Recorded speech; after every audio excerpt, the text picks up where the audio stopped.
This is C.R.P.H.A. Business Advocate, or CBA, still C.R.P.H.A. Business Advocate. Today's topic is in the aspect of what's been going on between Rite Aid, Walgreens, and now Albertsons Safeway, or Safeway Albertsons, whichever the case, which I'd rather say Safeway Albertsons. The basic fact is now with the founder, the actual founder is no longer in play of Rite Aid, that is, and with as many stores as they've acquired of Payless Thrifty, aside from Eckerd's and possibly a certain percentage of Brooks pharmacies in the East Coast. Rite Aid has been, shall we say, quick at acquiring in the sense of acquisition without thinking logically, without really taking the time and the percentage of what what the scales in the financial cost and and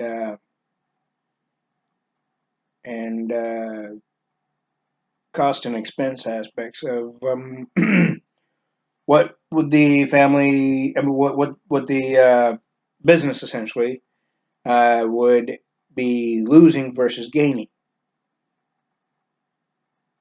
and till the original founders were no longer in play, which became toward the son was one of their sons was the proprietor of the business in the sense of running the business. It is more than conceivable, or has been more than conceivable, that the son has no idea of how to run a pharmacy business. Case in point, that with all the money that's been lost within a moderate to short amount of time after such, even with the opening and closing of stores of Rite Aid and redesigning the stores, or even building new stores with a new look in various locations. It is more than conceivable that the thing that happened in about sometime about a year and a half ago happened for a reason, because it was the only way to help the company stay afloat, much like Payless. I can tell you what happened with Payless though. Payless was one of the top businesses in the pharmacy retail aspects. Although Rexall Pharmacies was the top within a couple of centuries before that. Of course, with the domination of Payless in the East Coast, it started being third to fourth. But of course, Rite Aid was not in the picture. It was still in its gradual growth at that point. Walgreens, however, was the moderate leader for the East Coast market only. The West Coast leader gradually became Long's Drugstore.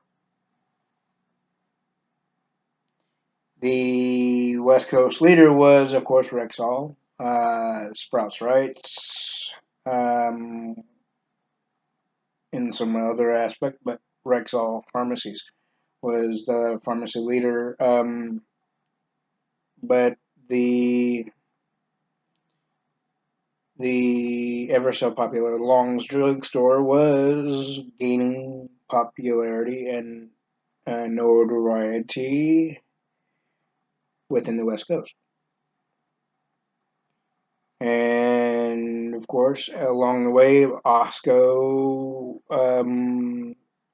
wanted to make a name, and they gradually grew, but not as expedient as Long's was. But Long's also did it in such a very positive way, in a very moderate, steady way over the course of the company's history.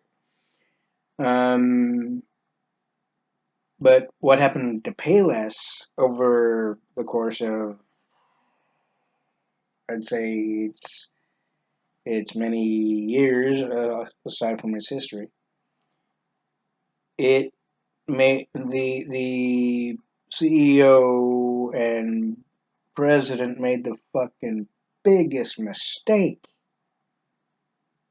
And I don't mean to curse here, but the basic fact is that when when Longs went into the Hawaiian market in the 1950s, Longs was the only one of any mainland, if you will, as what the people, the islanders would call mainland, um, retailers would be making a move into the Hawaiian market. This would not have been possible if it wasn't for the knowledge and know-how and of how to deal and talk with them, although it might have not been that easy, uh, by the founder of Long's Drugstore, one of the founders being one of the two brothers, which is the youngest brother of the two, by the name of Joe M. Long. He's the one that did the negotiations, the talks, the whole enchilada there. He also he also was the one that sketched out the construction design of the very first store that was to be built in Honolulu, Hawaii. That store wasn't so popular at first. It wasn't so popular at first, no.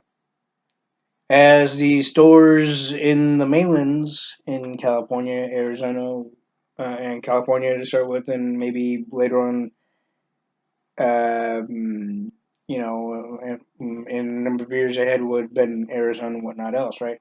But while they were gradually building in California, in the mainlands, as it were, according to in Hawaii standards and viewing, that that Joe took it upon himself. Joe Long took it upon himself to show the Islanders of the time, the start, what that store had to offer compared to what they had of pharmacy stores and other retailers of its time. What type of things that they had to offer to where they'd be able to purchase.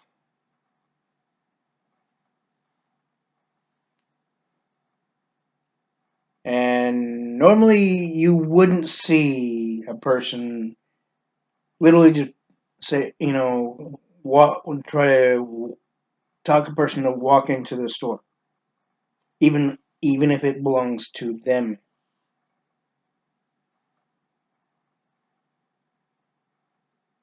just to get some business, right?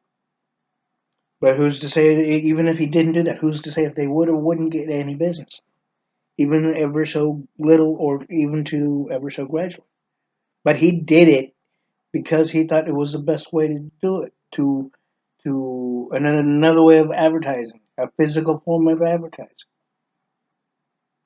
No, nowadays you don't see that. You don't see that at all.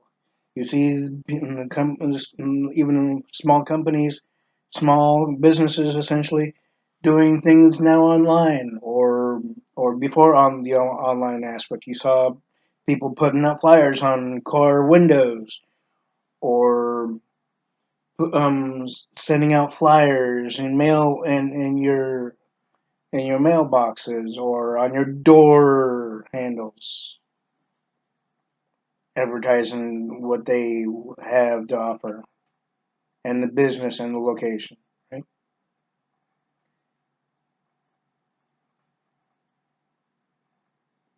Should have Joe Long done it differently, or would it been easier to just see how if it was logical for them to see how popular they will be along the way without doing what he did. Be that, of course, if he didn't do what he did, essentially. In order to introduce what they had by taking one person, not really by force, but in by invitation inside the store to show them what they got and see if they would buy at least any number of it didn't really matter if it was one, two, three, whatever, or one little one item at all. Compare and the pricing was in comparison with what they had in other retailers of the time as well on the islands.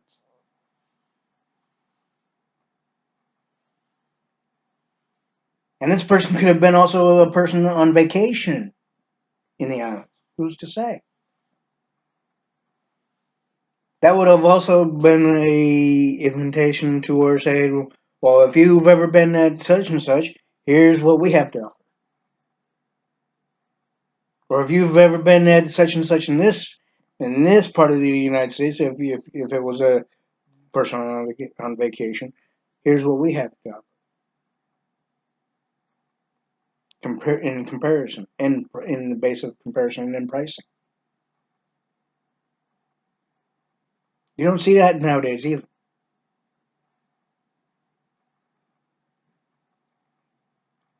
Rite Aid, the people of Rite Aid, the founders of Rite Aid might have done the same thing, or they could have just opened the store and let happen what happened. But the one thing is, Rite Aid didn't start as just Rite Aid.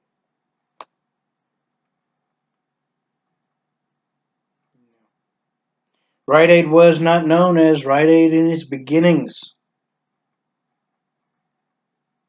Rite Aid was known as Thrift D's. Thrift D, the letter D. The symbol was about the emblem thing was pretty much the same, but they took out the thrift, they took out the letter D, but Rite Aid. The in all aspects, gradually you could say that if they weren't already in the pharmacy business, they accrued into it ever so slightly. Who's to say if they were or were not already in the pharmacy business, in the base of the pharmacy retailing? It's not very clear in their history, even from what I've found. The basic fact is, aside from all that, With Payless um, starting to be in moderately heavy competition with Longs, and then later on with Walgreens, when Walgreens entered the Western market, when it did.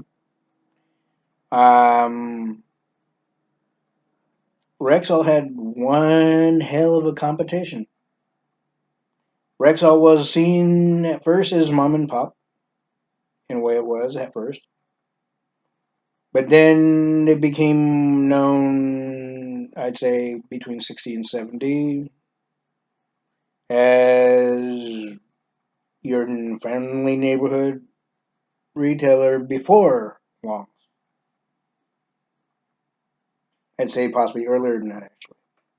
Before, because Longs started in 38 of May 12th in Oakland, California on Piedmont and 40th.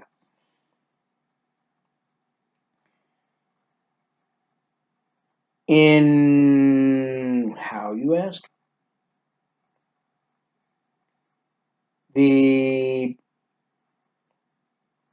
the founders of Longs, as you could say, they got the luck of the draw, metaphorically. They were born and raised in California. They went to Berkeley University. They both graduated. One eventually went to, one brother, being the older brother, Tom Long, moved over to, or flew over to Utah, Salt Lake City.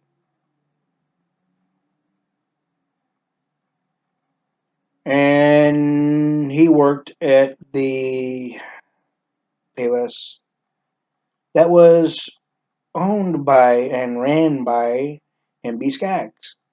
Now, MB Skaggs was part of a family of entrepreneurs who had businesses such as Safeway, Payless, later on to be Osco Drugs, in, in accordance to one or two parts of the family members, um, and Alpha Beta, among others.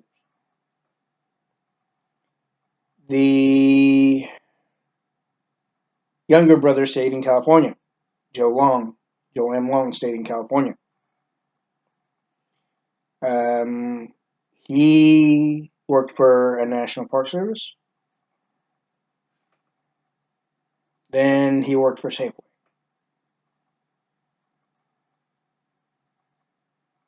Who's to say what location? Because it's not established in either of the two histories.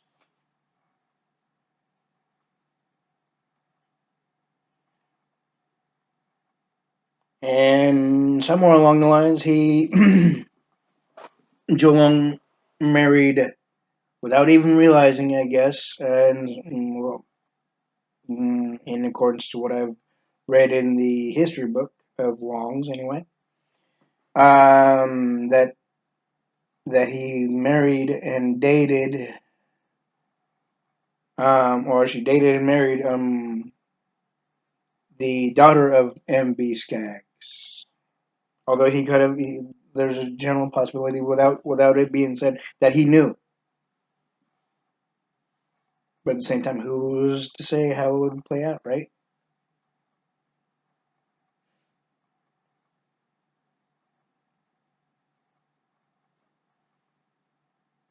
Then eventually the brothers looked around, and they were thinking of opening their own company, their own store essentially at first.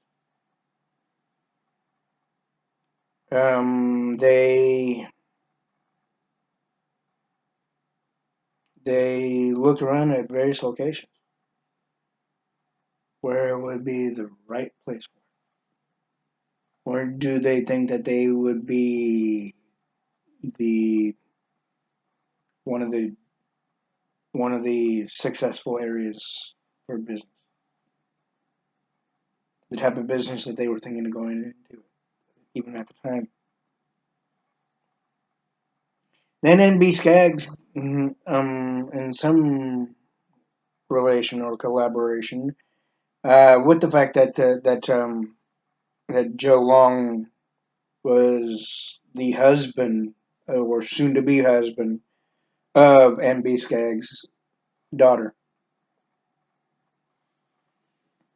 He had a a number of properties, one in particular, and that one he gradually sold in agreement between him and the two brothers. The very location where Long's eventually started, which is on 40th and Piedmont in Oakland, California. And the store didn't open until 1938 of May 12th, in accordance to the company's history. Of course, it may have taken some time to establish everything in all legalities and various other things, right? Even for the time.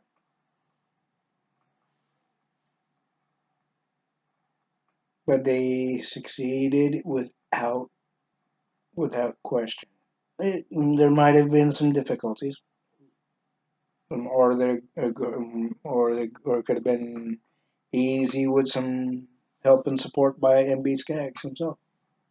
Who's to say? But nonetheless, when they opened that store, in a short amount of time, before the end of 38, they opened another store in Alameda, their second store.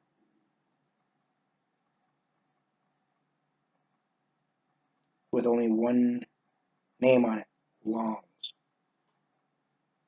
That store looked like a soda fountain type store for the time. Because later on it got red and white striped awning, and the manager of the time almost got in deep legal trouble for what he did to pull in some more customers.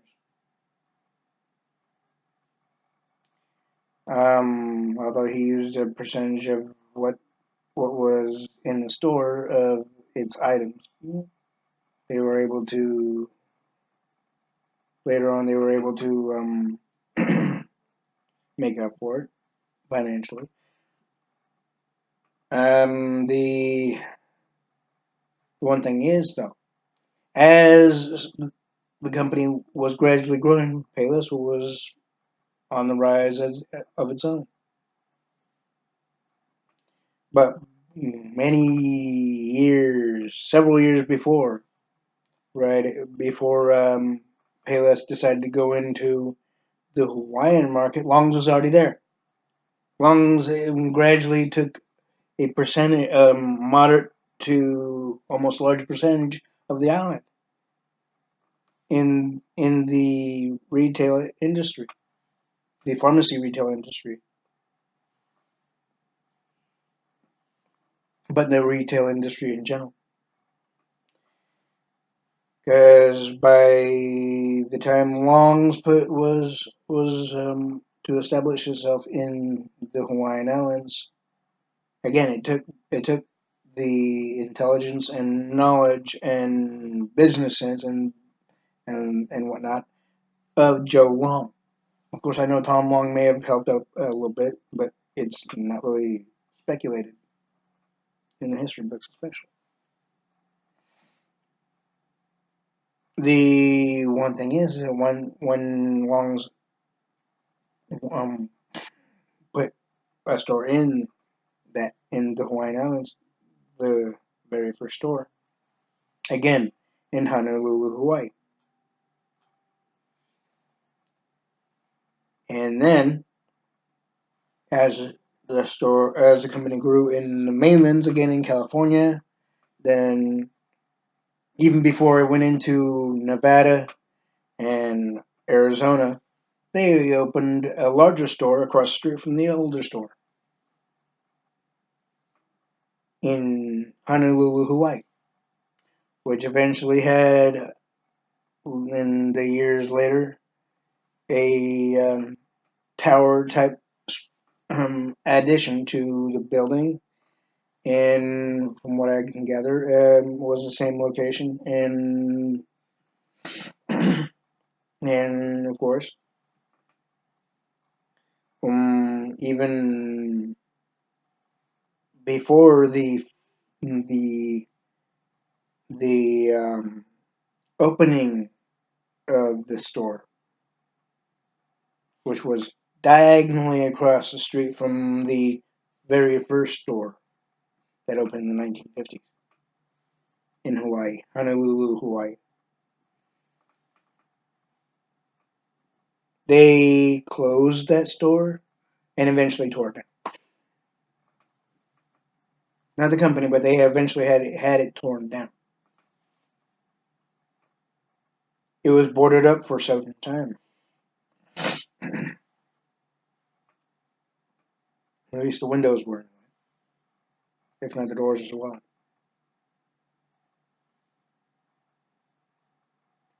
For a young company, even then, you'd figure they'd keep that business open. You'd figure they'd keep that one open, regardless of how close it was to the new one, and quite larger one, even for that market. You would think so, but they didn't. Yet they were getting bigger and bigger in the mainlands, in accordance to Hawaii, being California, Arizona, Alaska, Colorado, Oregon.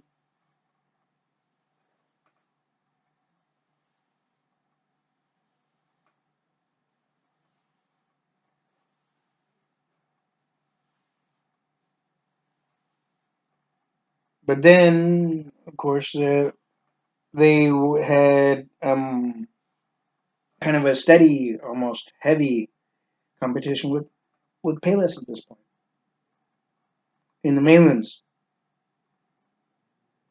Then, when everything got all evenly balanced, which was around between the late 80s, early 90s,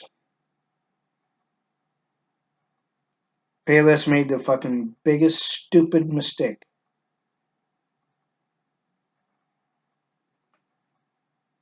With the almost full introduction of Walmart coming in to the full aspect of the retail industry of its own, especially. Payless made a risky move by going into this was after acquiring Thrifties. And now Thrifties was a moderately popular one between late 60s and early 70s in the West Coast.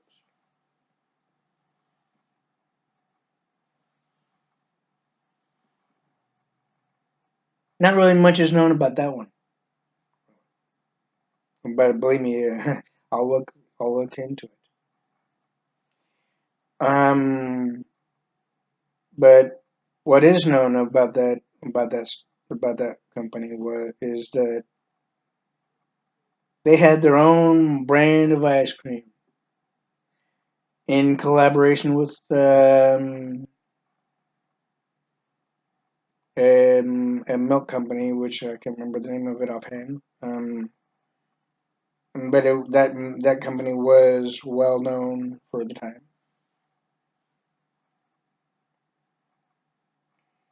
And of course, after the fact that Payless made that big, risky ass, stupid mistake,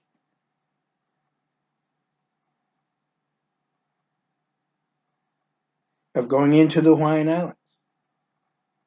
They later found out they would not be able to stay there as Longs has been. So Longs didn't really have too much of a worry in the Hawaiian Island market, now did they? Eventually, Payless had to pull out in order to stay above water, metaphorically, in the business world.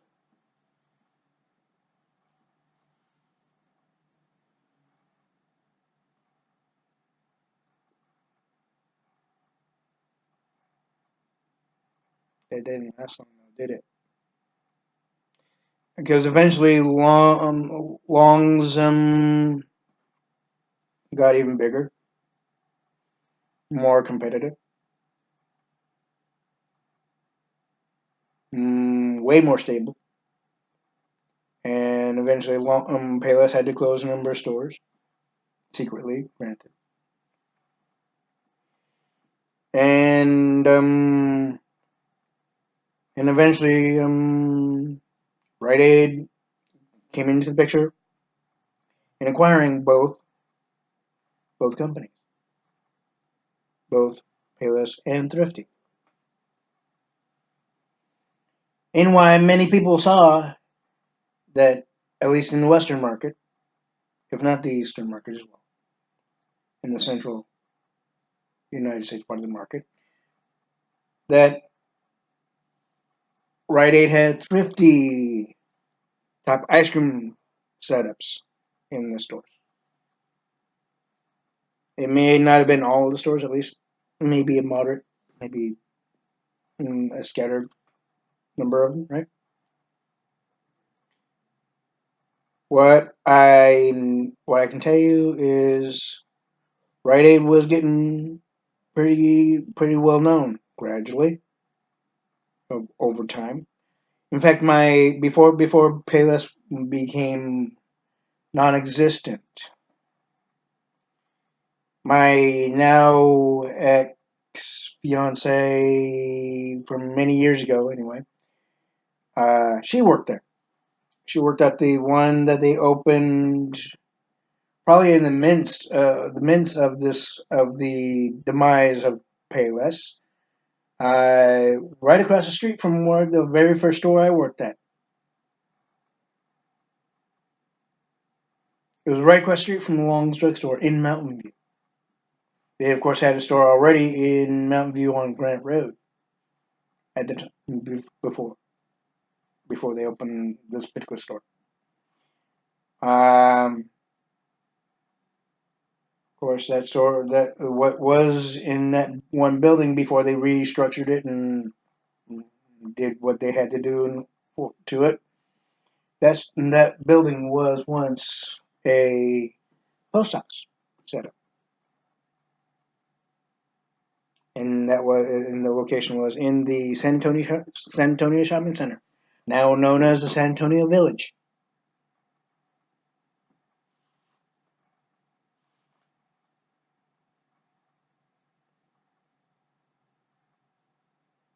on El Camino in San Antonio.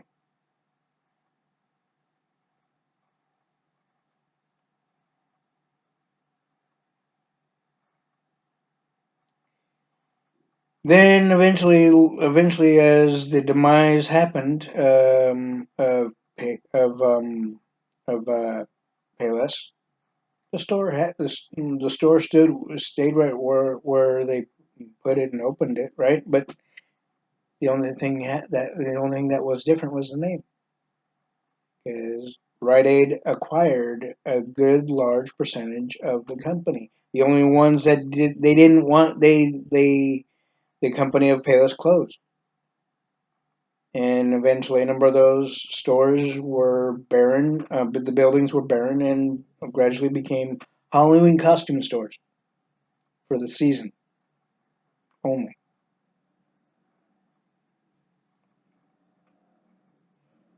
Um, but as Rite Aid became well known and trusted, Eventually, things got tougher economically, financially, for not only businesses alone, but for the general public. Not only in the sense of employment, not only in the sense of affordability and cost effectiveness, what have you.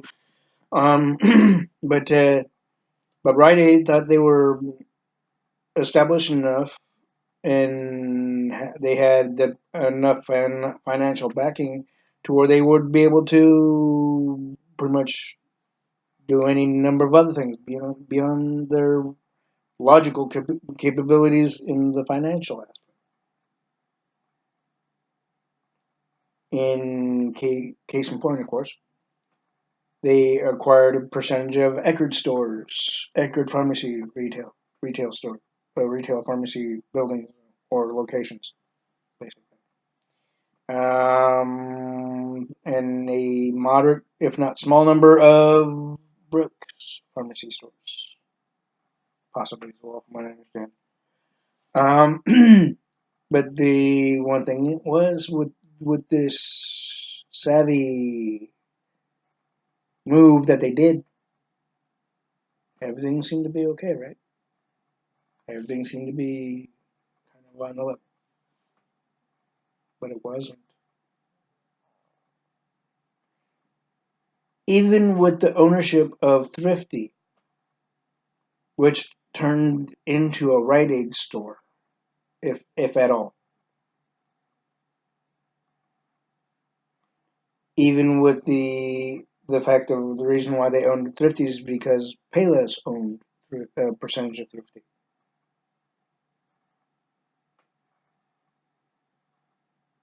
if not the whole entire company. The one thing is, Rite Aid did the most stupid thing in one was acquiring their competitors in the East Coast way too fucking soon. And it wasn't that long ago after they acquired Thrifty and Payless Thrifty, essentially.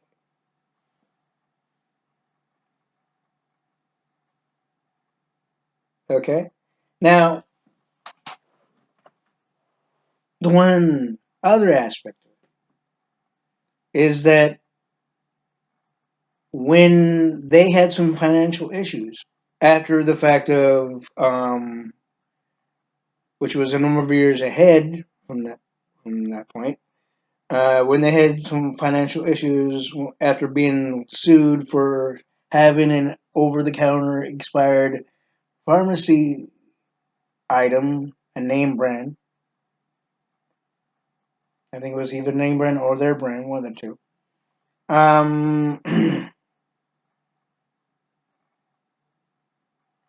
They were going into financial difficulty. I mean, they were able to keep their stores open, right? They were still able to pay their employees. They were still able to pay their suppliers and everything else.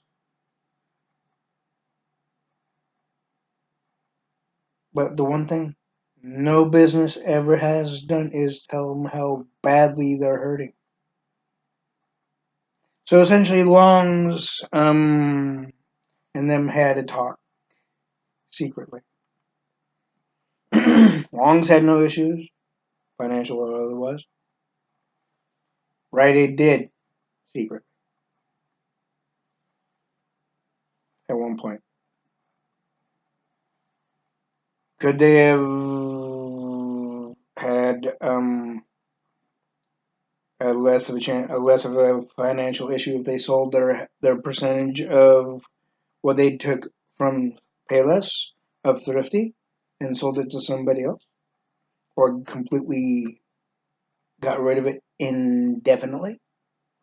Which would have also put the fact that they would have to completely take out their Thrifty ice cream stand inside a number of their stores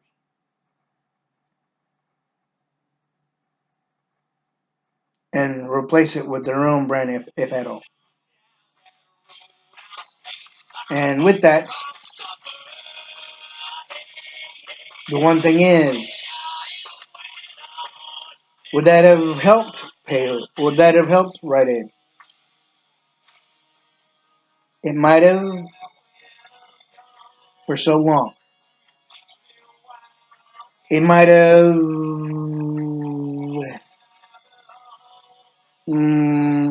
But the one thing is that when I say so long, for so long, essentially, the basic fact is that it could have easily come and gone. That sort of thing could have easily come and gone.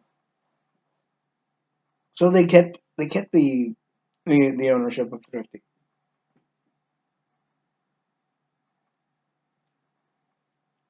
Long's the corporate execs of Long's helped them out though, didn't they? Eventually, they offered Rite Aid a number of their less performing stores of Long's for what I think it was about 38 to 35 stores of Rite Aid.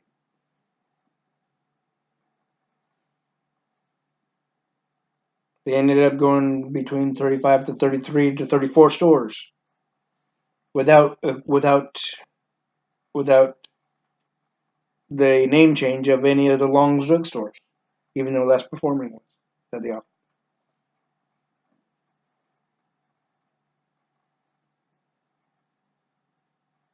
That helped Rite Aid for so long, for just so long. Walgreens had some issues uh, along the way. Walmart had some issues, legal mostly. Walmart essentially. Walgreens had some issues along the way, but they were able to resolve it. Then I believe what cost the company, the retailer, the pharmacy retailer Rite Aid, was the move of redesigning new stores. The cost would have could have easily broken them, quite possibly. Instead of putting their name and their operation in already built buildings like they did after acquiring Payless Thrifty, they decided to kind of venture out on their own, find their own locations, put in their own type of building, right? Small ones. And some in one store, if I remember right, which was in Sacramento, on by 28th or 29th Street in Sacramento, not too far from the light rail station in that area. That store was the smallest store I've ever seen. The aisles were like this. You had to walk sideways in order to have other let people other another person walk right by.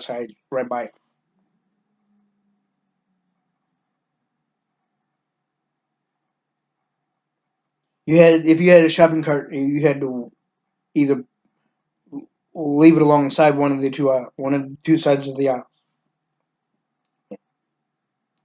It was a very bad decision of a choice of a location. That can hurt a company indefinitely.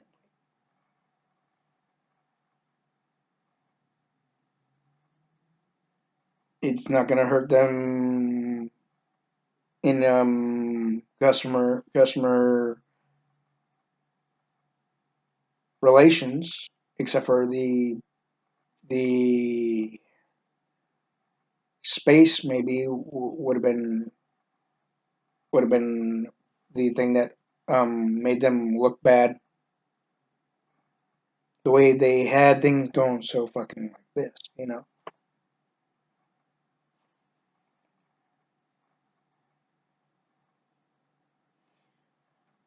But I believe what hurt him the most was what I said earlier, which was they had various stores built in a new design. Like the one that is supposed to resemble a pharmacy type cup um, design in the front of the store anyway, with brick walls and their signage above the like windows and below a few centimeters below that. That could have easily hurt them, but they were gradually hurting already. Yeah, when I was over at one location, I remember hearing the corporate or district execs talking about maybe we should close this store, maybe we should do something with this store, maybe we should do something with the other one. They closed at least a good 4% within each different district,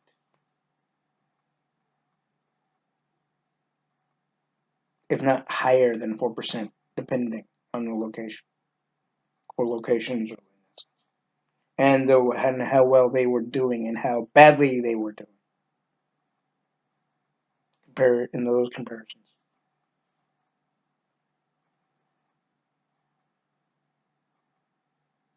That didn't help them either, did it?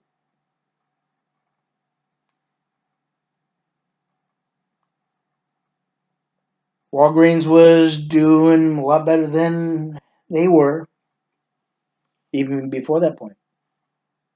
Walgreens was flourishing. They opened stores. They even had a environmentally friendly one that consisted of solar energy. They didn't put any of that in California quite yet though, but they should.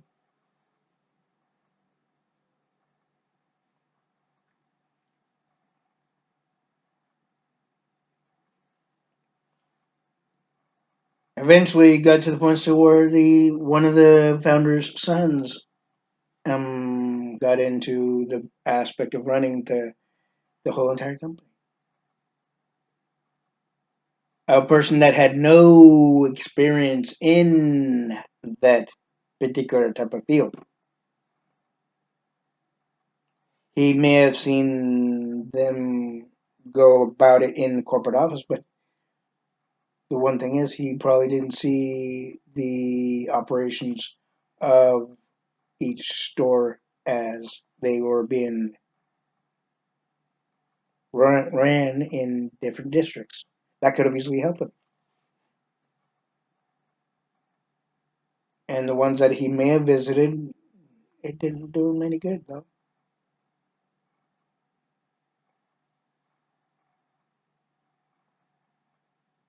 Then eventually, then eventually got to the point where Rite Aid was hurting even more. Again, secretly, unbeknownst to the general public. Then eventually, Walgreens offered to buy a percentage of the company. They did, and Walgreens had the plan of their own. But by 2018, I think it was, or 2017, that they failed in their first attempt of acquiring a number of those same number of stores of Rite Aid, what they were offering to buy. They restructured, reestablished their plan in acquiring the Rite Aid stores successfully.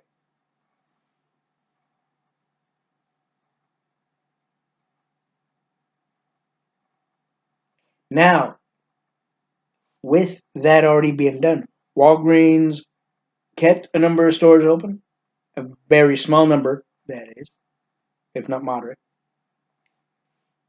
and closed the rest. Who's to say what number? Only they know. They don't always have to announce it, you know. But the one thing is, now after the large acquisition of Safeway that Albertsons did years after they acquired the whole entire company of Lucky's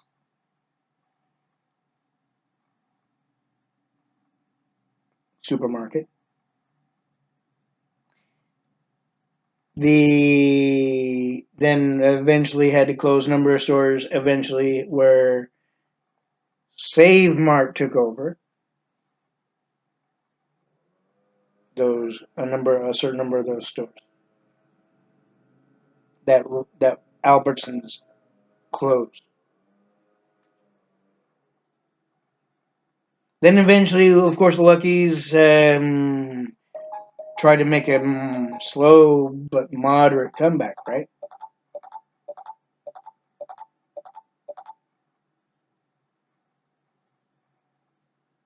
It didn't succeed very well, from my knowledge right now. Who's to say how far it went with Lucky's on that one? I do remember going to Lucky's with my mother when I was very young. Though the Lady Lee ice cream, the various other items. Right? Lady Lee being, of course, their name brand, the Lucky's name brand, and this was around 70, 80. And they were in moderate to close competition with Safeway,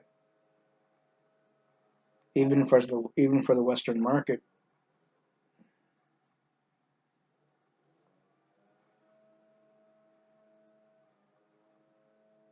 Then eventually they closed a number of stores, and one of the stores they closed was in my neighborhood at the time,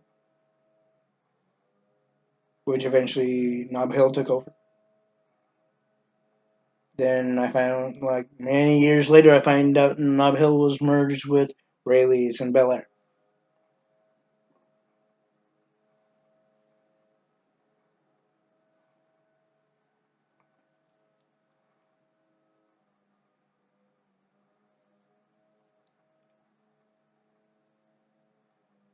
The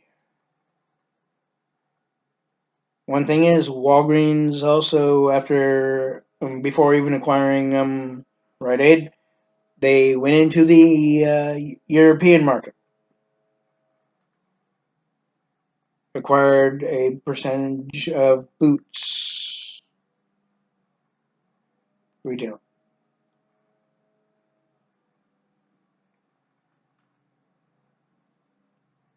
And then even attempted it for the second time, possibly if not the first, and then the second later of Rite Aid.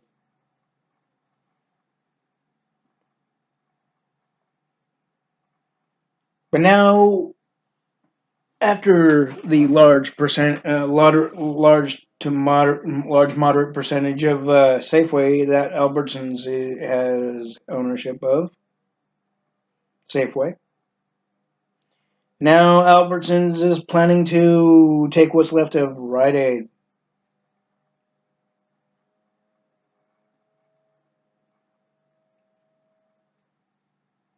Would that mean that Rite Aid would still be able to stay in business, in the pharmacy retail business,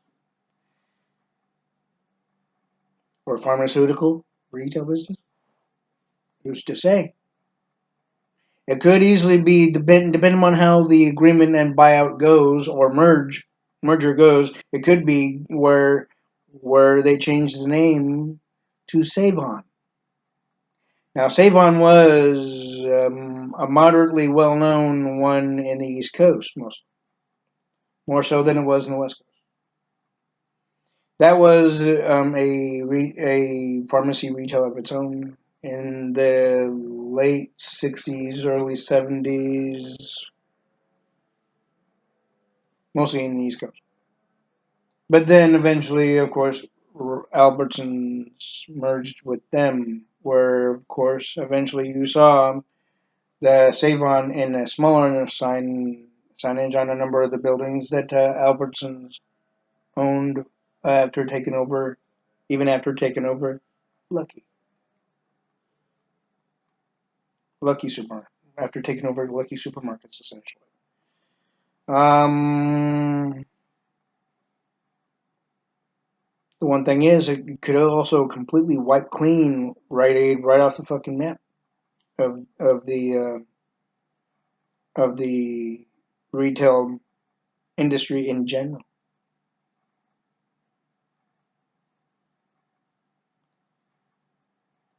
Of course, that would not be good either.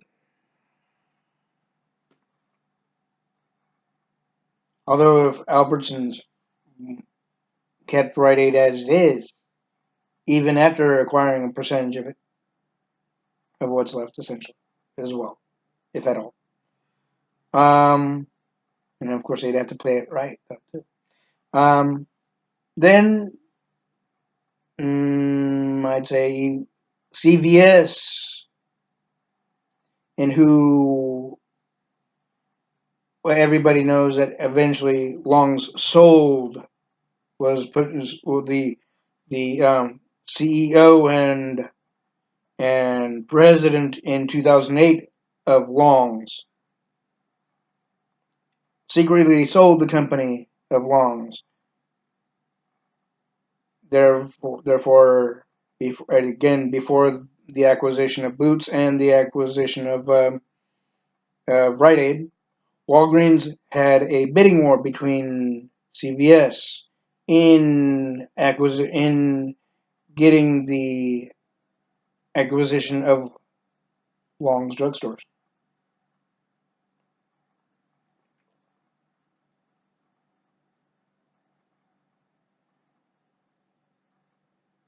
Now, many years before this, though, CVS was sued 3 times, 3 separate years, for selling over-the-counter expired items, be that baby formula, various other things, right?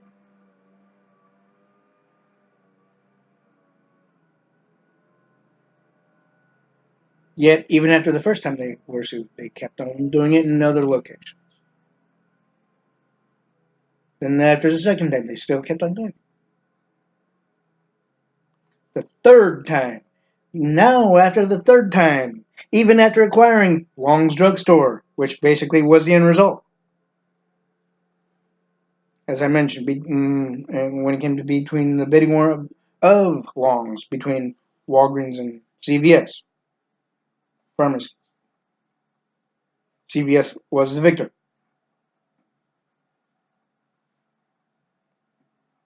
But did that mean that they were able to name change the ones in Hawaii? No. The Hawaiian Islanders, thank Heavenly Father. And because I like Long. I'm known as a Long's historian, Long's drugstore historian, to many who know me, many who knew me, especially.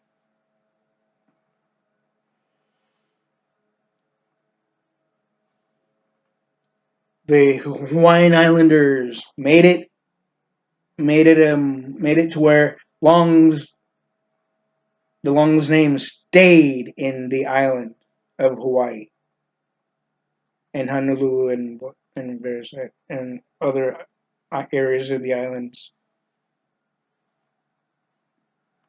But that still made it to where CVS had still ownership of.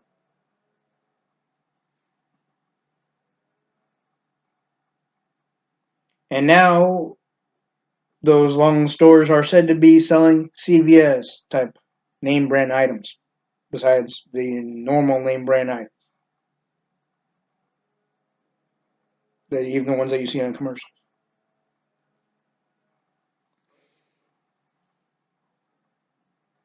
And I can tell you, as a person that worked for Longs, that is also again a Longs historian, being myself. I don't like that. I didn't like I didn't like what I heard and the basic outcome especially. Because Longs was the strongest pharmacy retailer out of all of them. Even in the recession before Barack Obama became our president, especially. Even after.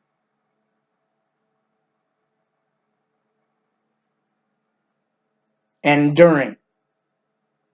Longs stood strong in the competitive market in the pharmacy retail. Stronger than Rite Aid, Payless, stronger than Walgreens, stronger than even Eckerd's and Brooks in the East Coast. And yet, Longs didn't go that far quite at that point. They stayed within the Western area, the Western market. They could have gone that far, but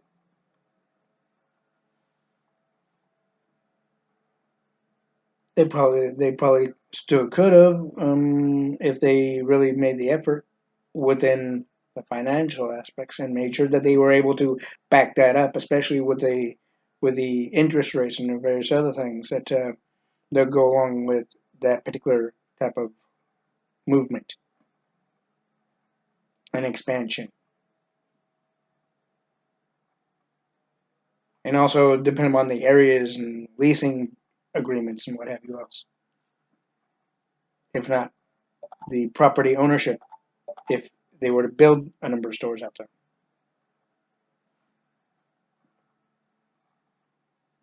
Of course, they would have new competition aside from Walgreens, aside from Payless and now Rite Aid, and aside from uh, what the other larger, say, grocery market retailers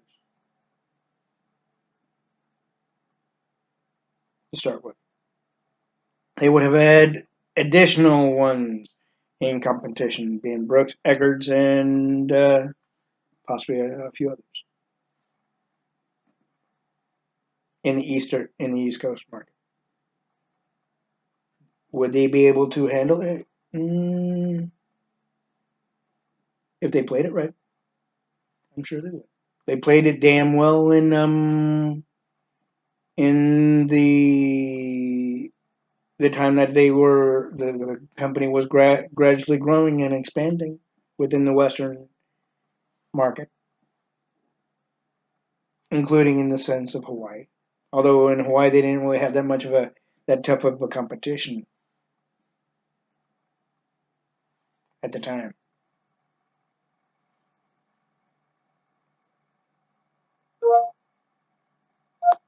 But the basic fact is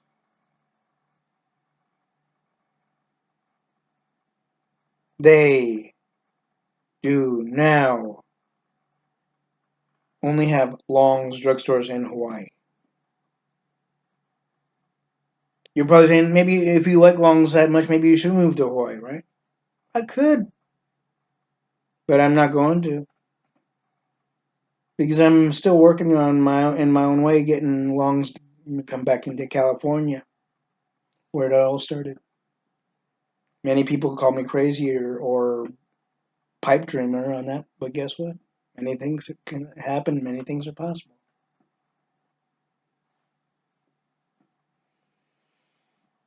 Now, with all that, um, where do you think that Albertsons would do or would move in the aspect of if they were to successfully acquire the rest of Rite Aid stores? Do you think Rite Aid would still be named Rite Aid, or do you think it'd be under a different aspect? Although it is said, even by the Wall Street Journal, that it would boost the competitive aspects for Albertsons Safeway or Safeway Albertsons, as it supposedly has for Walgreens. course, Walgreens did the stupid shit if they did it at all, even because it was said that they were doing it in the sense of closing a certain number of the stores of Rite Aid they purchased, and only name changing only the ones that they didn't close after purchasing.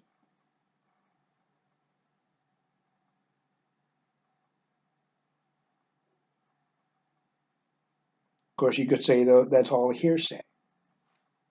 It can also be an actuality. Now, with all that, though, I can guarantee you that even for a time after, if they do get the open door, if you will, in acquiring the rest of Rite Aid stores, no matter what the agreements and contractual agreements, especially, are, even in the general legal stipulations and the agreements between the two parties,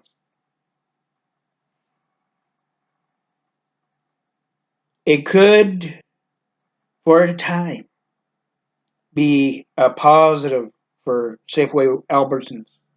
But then also it could easily damage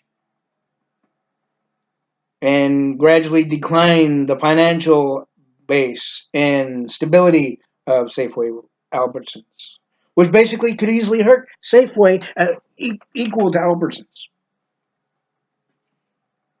But if they didn't put say if they don't put Safeway too much into it, but they put Albertsons more into it, it could hurt Albertsons way more so than it does Safeway. Because the positive lining or levels could only last for so long, and for some companies it's lasted quite a bit longer than people may have thought. But of course, that's a different situation, and a totally different thing in its own right as well. But that it doesn't always play that way though, especially in business. Many people might say even more so in business.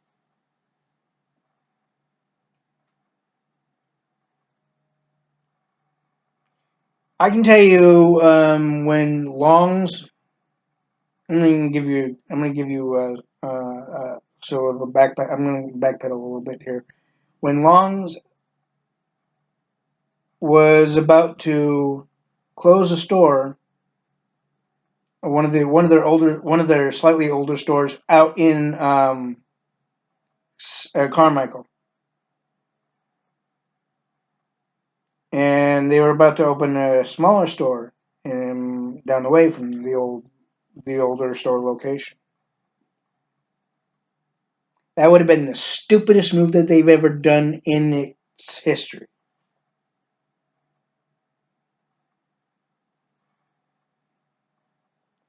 Which would have easily gave a higher percentage of business to the competitors. Be that, of course, at this point in time, Rite Aid as well as Walgreens and what have you else, right? Even if they were generally almost forced, metaphorically, to go to the smaller store with the larger store closed.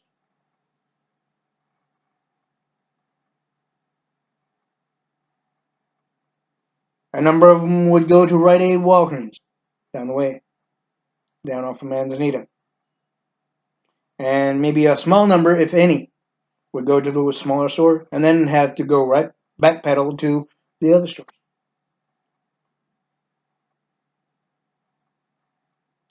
I, with my knowledge of the company and with my knowledge of business, even for the time, in the moderate beginning part of the millennium, that I wrote to the company and emailed the company in their little email thing on their site of Longs,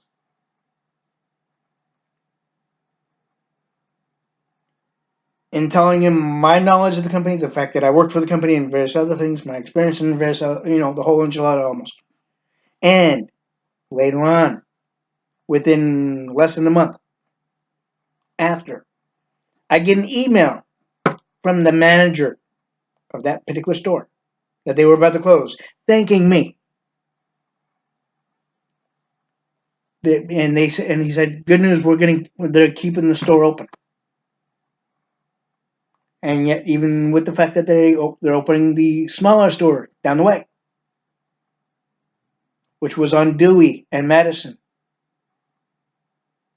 right next door, right in the same shopping center as the Safeway, one of the Safeway stores, slightly new still at the time, Safeway store.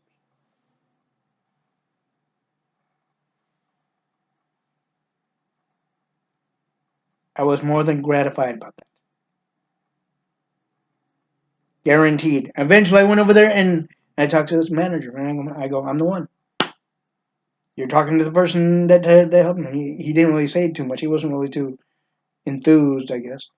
Yeah, he had other things on his mind too, but and that's understandable. But I then eventually I left.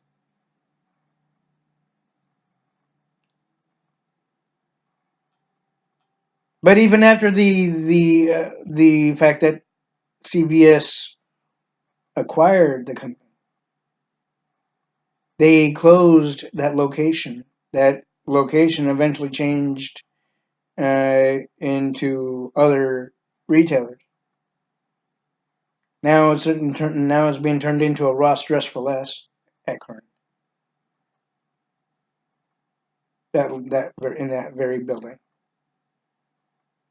The small store that the Longs opened after the fact that along with the fact that I was gratified of saving that larger store, is now a CVS. That smaller store is a CVS on Dewey.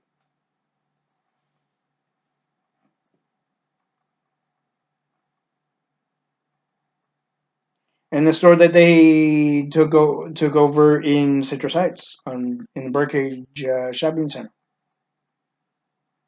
is now a Walmart market, because eventually CVS pulled out of that store, out of that building, down over in between Orangevale and whatnot else, in their own version and style of building.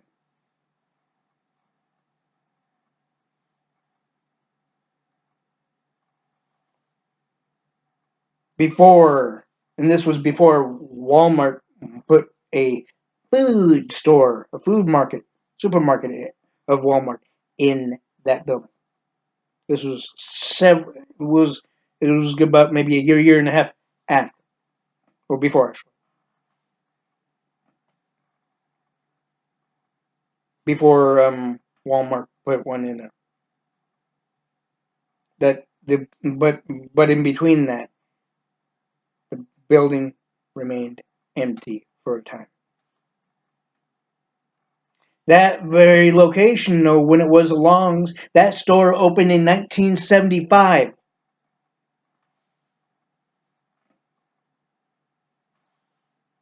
It had a slanted roof, and if you were to walk right down the walkway underneath the newly redesigned thing, the restructured, refaced part of the building, you could still see the slanted part of the original design of the structure.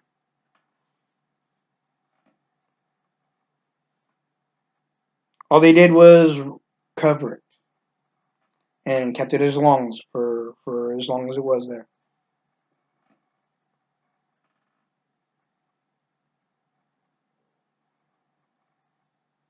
Before it became a CVS, though, I bought a number of memorabilia of the fireplace mantles that they had.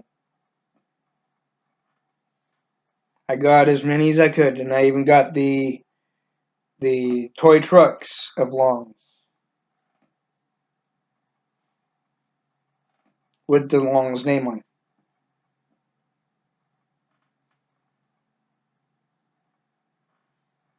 I did a number of things besides that, in remembrance of Longs, but nonetheless. But outside of all that, though, Longs is still in Hawaii. But back onto Albertson's Safeway Albertson's Rite Aid situation.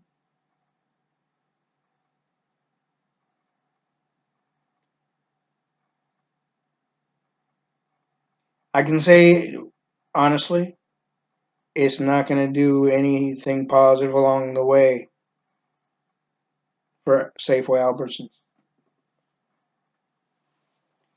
In fact, I'm not very pleased with the fact that Safeway allowed Albertsons to acquire as much of the company as they did of Safeway,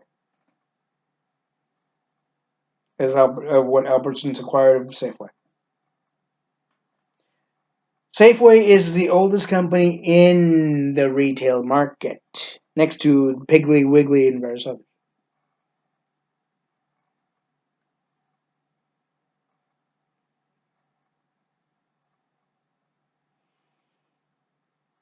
So basically, you'd think that Safeway would go to the contractual aspects of owning a larger percentage of Albertson. Sadly not. The basic fact is that Albertsons, you could say Albertsons is acting like a realty company versus a retail supermarket. In trying to completely abolish the competition by acquiring a number of their a number of their competitors. They've already abolished one. Safeway might be number two. Savon was already a fail as it was of its own.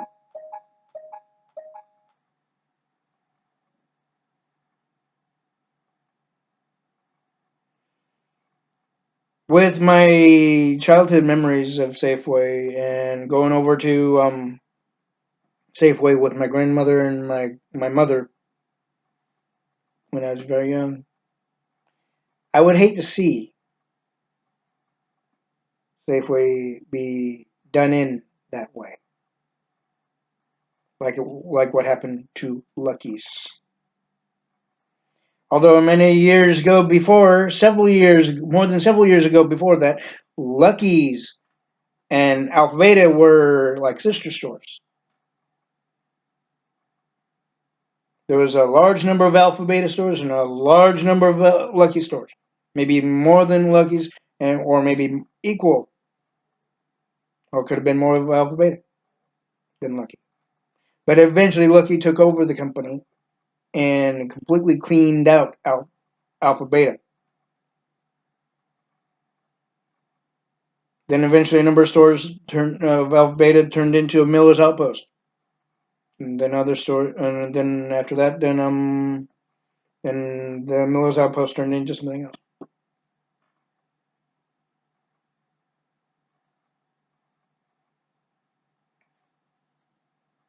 Yet Alpha Beta was doing a lot better than Lucky's was in its whole entirety. But yet Lucky's decided to do what they did.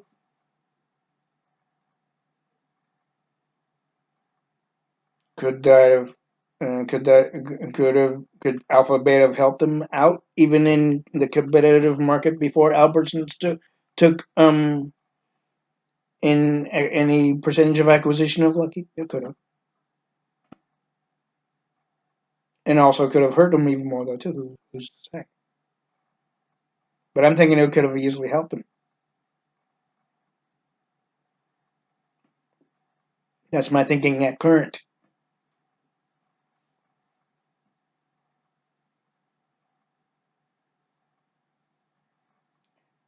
Although at the same time, I'm thinking also that with Rite Aid, keeping Payless around and Rite Aid stores only scattered within the Western market, as Payless would be in the Western market as well as the Eastern market, it could have easily helped Rite Aid with the fact that Payless acquired Thrifty as well. So those two companies could easily have helped Rite Aid.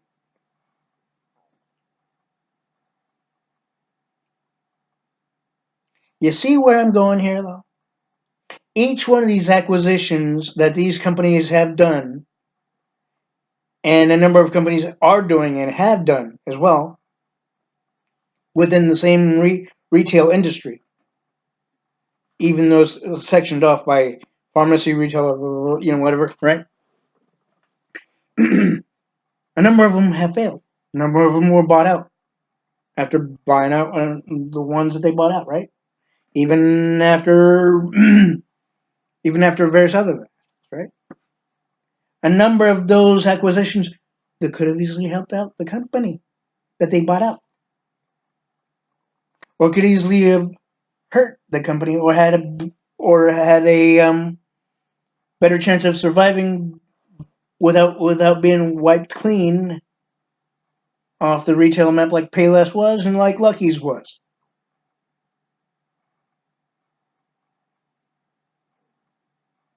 and like Thrifty's was.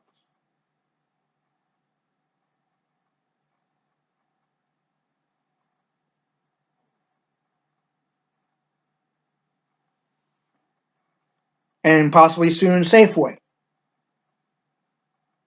I'm not going to say how soon, but who's to say? Possibly never when it comes to Safeway, though. It could be to where Albertsons does themselves in by this business savvy moves that they've done, which basically, again, with these off the wall, off scaled buy acquisitions that Albertsons have done, and along with what Rite Aid's done when it comes to Brooks and Eckert after Payless, they could easily be doing themselves in now. No, couldn't they? That one we shall see. They could also be doing themselves even more, even if they were to take over what's left of Rite Aid in merging or acquisition or acquiring, with keeping the Rite Aid name or changing it,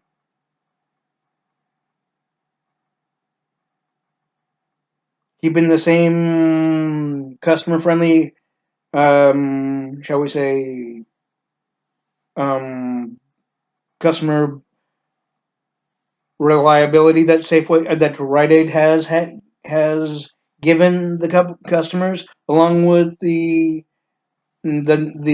same customer satisfaction that Payless gave.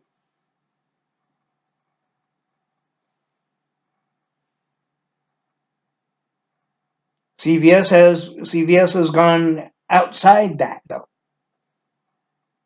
They've gone to the points to where their normal operations of business, and in the most illogical way though. CVS expects every customer that goes into their stores to inform their employees that there's expired items in the freezers or wherever else in the store.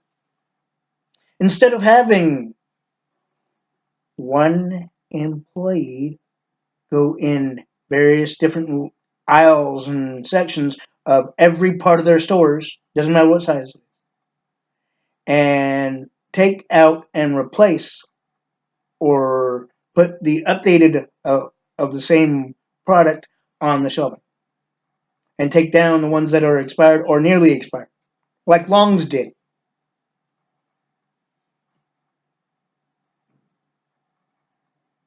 But no, CVS thinks they're bigger and tougher than that, and that they're more well established and a lot smarter in business than to do that, right? That can hurt you, CVS. CVS pharmacies, you expect the customers to let your staff members, employees know if there's any items that are expired in the damn fucking freezers or anywhere else in the store, instead of doing what Longs did in making sure that there's no expired items in any part of that store. And if there is, replace it with the new item or the same item but updated. You, CVS, will be doing yourselves in. It doesn't matter. It will never matter of how well you do in the pharmacy aspect of the business. What matters is what happens outside, not only with the aspect of pharmacy. Yes, when Longs was gradually was gradually growing, they did well in one location, and it was pitch dark in the damn building on Webster Street. They somehow or another succeeded to not only do good in the business outside of pharmacy, but also and what helped them stay in that location, stay in business in that location as long as they did, was due to the pharmacy, along with the the sales of outside the pharmacy.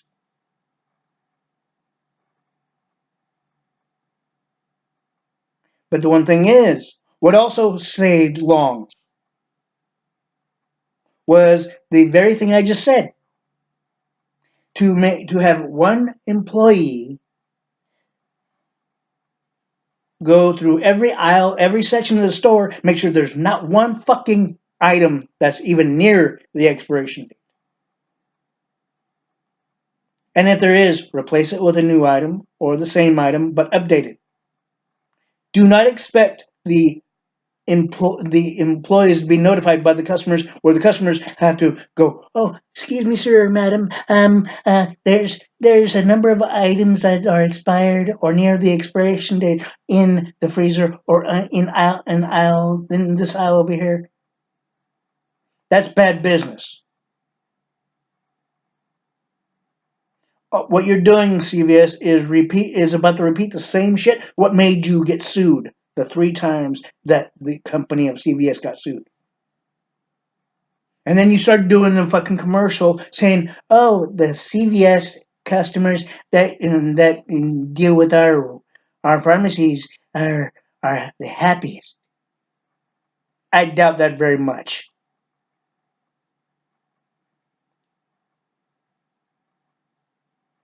You're trying to put yourself on a pedestal so fucking high when it's not realistic and not logical, and it's not it's not at all true. So CVS, one more fuck up, and you might as well fold up and get and allow Longs to come back into the Western market. And whoever wants to operate it, I could. I know the company of Longs. I know their operation. You might be laughing at me and on the one, but I'm being honest.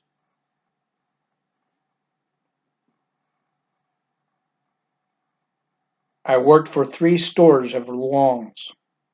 I know the operation.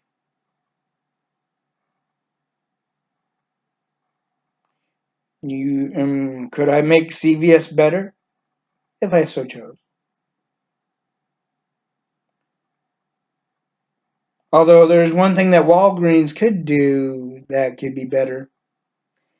Quit relying on the Part D of prescriptions and widen the various to other aspects of of the Medicare Medi-Cal situation. of those who can't afford to do the Part D and who do not have Part D on their insurance.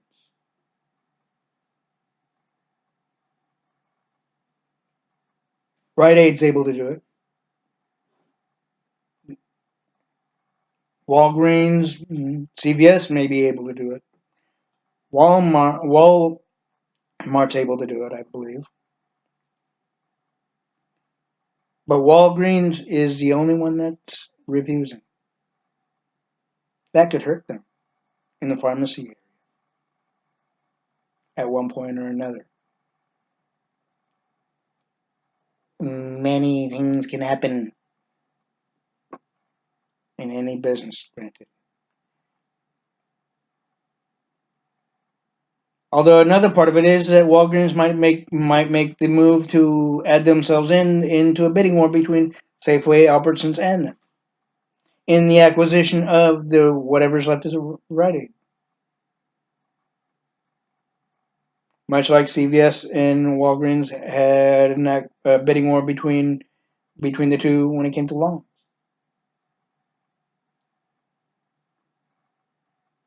With the knowledge that Safeway Albertsons is about to go into possibly acquiring the rest of Rite Aid, which in the end result it would not really do anything beneficial down the line. Now that I think about it, for Safeway Albertsons, even in the competitive aspect, it will hurt Safeway Albertsons or just Albertsons alone.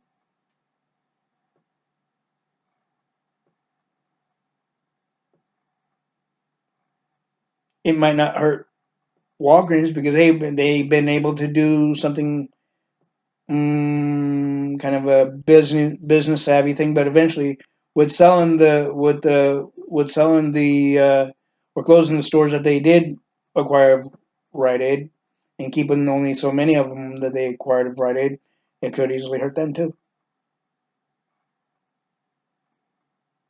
The basic fact is that right now for for Safeway Albertsons, I'd say it would be a bad time for them to acquire the rest of Rite Aid and let Rite Aid be the way it is and how it is right now because it's there's nothing wrong with the way they are. They're still getting a good enough business. They're still able to more than stay afloat at this point. So why fuck up a thing unless the founders of Rite Aid's son wants to one of the founders of Rite Aid's son wants to completely get out of it.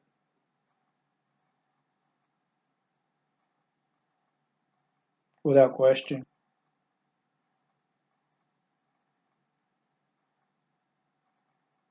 That only the corporate execs of Rite Aid know.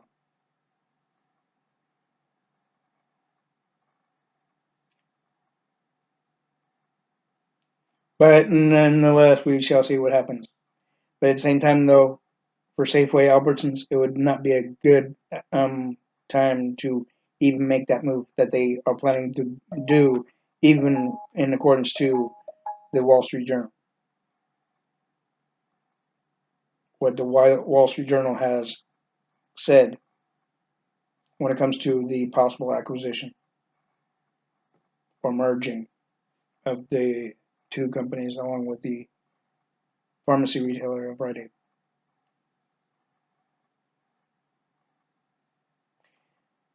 If you want to know more, please let me know on C.R.P.H.A. Business Advocate on Facebook or in the comment section below. This is C.R.P.H.A. Business Advocate, and like I said, we will see what happens, and if I find out more, believe me, I'll tell you. The C.R.P.H.A. Business Advocate, CBA, essentially in small abbreviation. Have a good day. Never give in to failure. Stay strong, stay safe, stay alive, stay healthy. Have a good day. May Heavenly Father bless the United States. May Heavenly Father bless the United States of America.